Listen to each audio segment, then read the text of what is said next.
Hey there, YouTube. Ghost Jake here with you today. How are you doing today? I'm doing well. That is, I'm doing well. I took a couple days off. I said um, video, my my thoughts on season one would be on Saturday or Sunday, and today is Monday. I took a couple days break from recording 8 days in a row. Now, initially, Let's start. Let's start this. This is my thoughts on season one of the Witcher Netflix series. Now, initially, I was going to rewatch the series again before I did this video. That's what I initially kind of decided when I took my break on Tuesday and Wednesday. I mean Saturday and Sunday. My bad, not my bad. But I decided to do this now because I might not have Netflix again until the 3rd because after Christmas hit me, money for that automatic withdrawal was kind of tight. Now, anyway, let's officially get this started. Now, what did I think of The Witcher season one on Netflix? I thought it was very, very good, actually. Right? I thought it was very good. Now, now there was some things that about it that were actually kind of confusing a little bit. It was mainly from the time. It was mainly from the timelines. Not maybe the timelines, but what in what certain period of time certain events took place. The main episode I'm thinking about on this one is episode. I believe was episode 7. Is either episode 7 or episode 6. It was the shortest episode of the season, which came in at like 48 minutes, 47, 48 minutes. And I believe that was episode 7. The reason why that episode was made it kind of confusing was because there was one instance you saw like Siri walking through this village, right? And then the other time you saw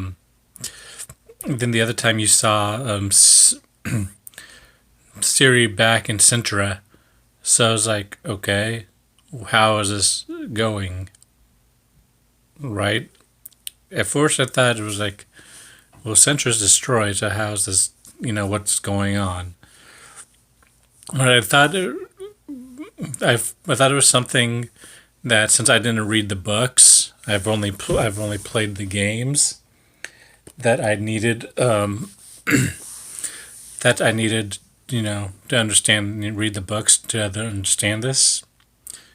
What was going on in that particular episode better, but it just turned out to be like flashbacks or flash forwards, however, which way, right?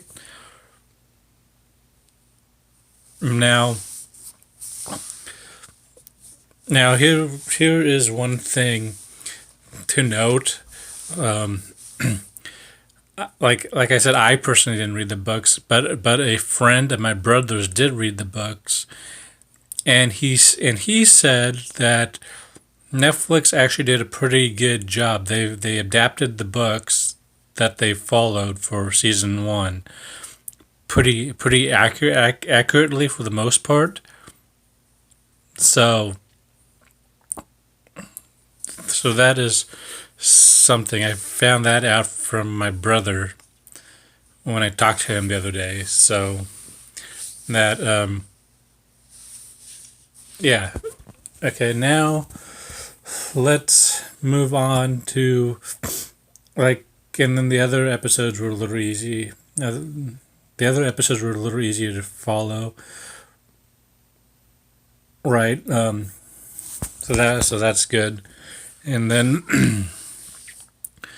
now let's move on to the actors and actresses.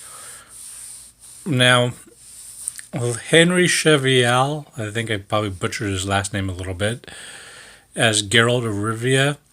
Now, initially, I didn't like him when I watched episodes 1 and 2 as Geralt. Gotta be honest, I didn't really like him. It's nothing against him or how he played Geralt at all, right? Like, since I've played I honestly think he did a good job, to be completely honest. But like I said, since I've played all the games, right, and didn't read the books, I think my little personal thing was that I am used to the voice actors and voice actresses with, like who voiced them in the games, right? I'm used to, I'm more used to those voices apart from the actual people who played them in real life. The same goes with Anna Claretta. I think I probably butchered her last name too, but the girl who played Yennefer, and Freya. I think it's Freya Allen, the girl who played Ciri. I am more used to the voice actors than I am them. That's just me. That's just me. They did a really good job. They did a really good job. But for me, since like I said, I played the games, I'm more used to the voice actors who played Geralt, who played Yen, who played Ciri, who played Triss. Right now, like, and that even goes for Dandelion's character Yasker. He did a pretty good job too, but I'm still used to the game characters. Now let's see. I thought the fight scenes were pretty intense. They were pretty nice. Right, you saw like Geralt taking his Witcher potions, right, and saw him use the signs from the game. The sign I seen used most was Arden, so that was pretty interesting. I saw that sign be used a lot. So I thought that was pretty cool how they did that. Um, and also with like episode 2 or 3 when Geralt went to that party with Yasker, and it was and he met that Dooney character who was cursed, and as for Geralt won the lost surprise. So very interesting, right? And there's a lot of different things interesting. I thought the effects were good, right? Like the monsters looked really awesome. Like when Geralt fought the Striga in I think it was episode 4. I think it was 4, because it was when he met Triss Merigold. When he was it was when he met Triss, and when he met King Foltest in Temeria.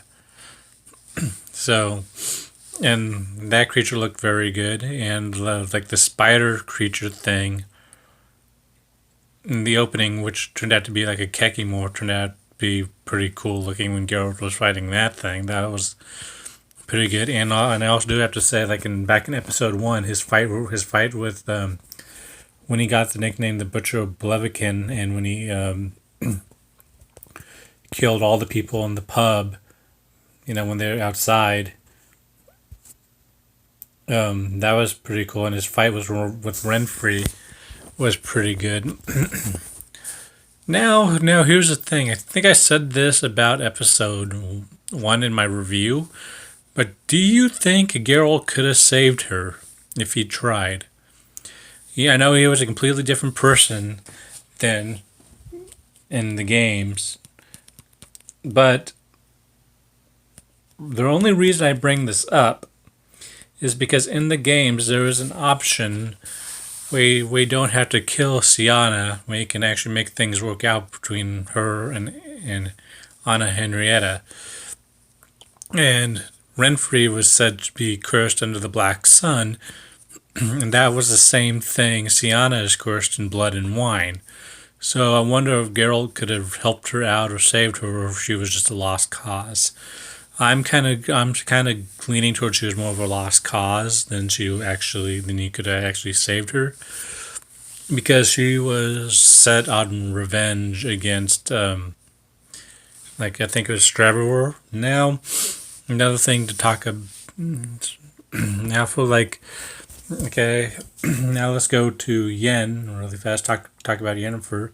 I thought Yennefer's story arc was very cool, was very interesting and cool, and how she was all disfigured, and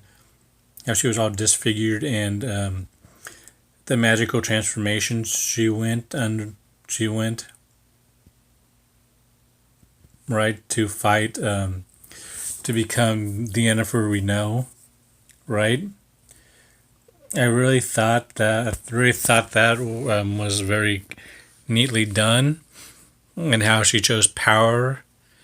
That's pretty from the games. That's pretty much in line with Yen, and I liked how she became, and I liked her interactions with Geralt. Right, and those two did a really good job acting together, Henry Cavill and Anna Coletta. They did a very good job when they had scenes together.